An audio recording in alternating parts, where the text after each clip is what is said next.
咁喺網上討論區咧，同埋喺報紙咧睇到有啲人講，話一個人咧佢個同事好慘啊，咁咧係俾人叫離職走啦，即係唔係自己想走咧。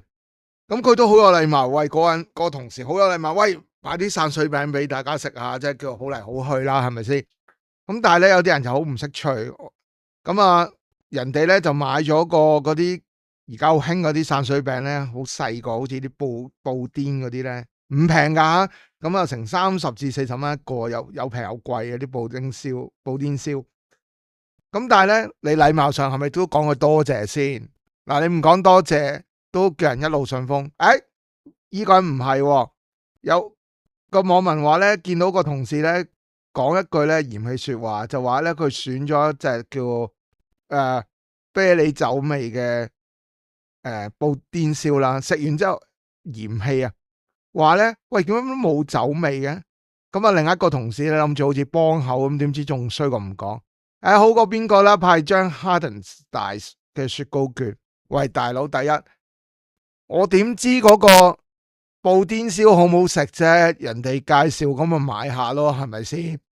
第二，你嗰個話好過 Häagen-Dazs 張雪糕券。嗱，Häagen-Dazs 唔平噶吓，送張雪糕券俾你仲想點？即係你兩個人唔知足，咁你咁中意啊，你咪自己等你俾人炒嗰陣時去買咯，係咪先？咁呢個講嗰個人咧就話覺得呢啲同事咧好冇禮貌，佢就心諗咧再嘈啊，俾啲米田共佢食最有味啊，香濃到識掛杯添，真係好風趣啦吓。咁亦都話咧嗰個離職者咧係俾人逼走啊，呢班人真係勁 X，真係好負面嘅嘢啦，勁 X 啊！咁啊，啲網民點講咧？網民咧都話咧樓主有班壞同事，叫啊樓主同佢哋講，喂，同佢講你把口咁臭啊，不如請你飲朗口水啊。OK，幾有新意，不過朗口水都貴吓。又認為咧喺呢間公司嚟講咧，喂，早啲離職咧都冇乜損失，喺啲同事咁 P&K 啊，即係呢個我講啊。所以你同事唔係唔做係啱嘅。咁啊，真係好慘啊！大佬，我已經要離職啦，咁啊，仲要去請你哋食嘢，係咪先？亦都有人提議話，佢諗住不如送盒藍罐曲奇，全公司分，一人一塊。OK，咁亦都有人話咧，好憎呢啲咁嘅人啊！佢哋應該咧諗住咧做得耐先會講啲咁嘅嘢。啊，唔好意思，我覺得唔關耐唔耐事。你老臣知道點睇？你呢啲係自己嘅教養修養，我都喺一間公司都做咗10年以上做單位嘅，咁我都唔會話有同事走咧。第一，你應該 appreciate 可以同一啲同事可以合作過，就算你中唔中意佢都好。第二，人哋送咩俾你食啊，送咩俾你飲都係一番心意，特別係俾人逼走喎，哇！我真係有權唔俾噶嘛，啱唔啱先？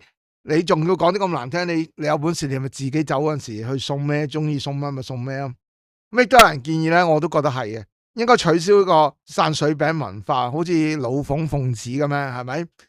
亦都有人講，喂，離職點解要派？離得職嘅，梗係有8、9成係做得唔開心先走噶啦。未必嘅，咁可能，但係呢個就好明顯咧，俾人逼走啦。逼走咁通常都唔係走得開心噶啦。咁我都覺得係啊，即係搞到啦，好似一種壓力咁，即係喂，我唔俾咧，就好似好奇形怪相咁樣。我覺得呢樣嘢咧，就呢種風氣咧，好似好怪相咯，即係你仲要越食越貴。喂，譬如我真係俾人逼離職，你當30蚊個啊，唔好講最貴嗰啲40、50蚊嗰啲，30蚊個，喂，10個300蚊啊！如果你間公司大嘅，20個30個人過千蚊，喂，咁點搞啊？係咪先？喂，我出去可能仲要一段時間過冷河，要即係食老本喎，咁樣真係好唔掂當，啱唔啱先？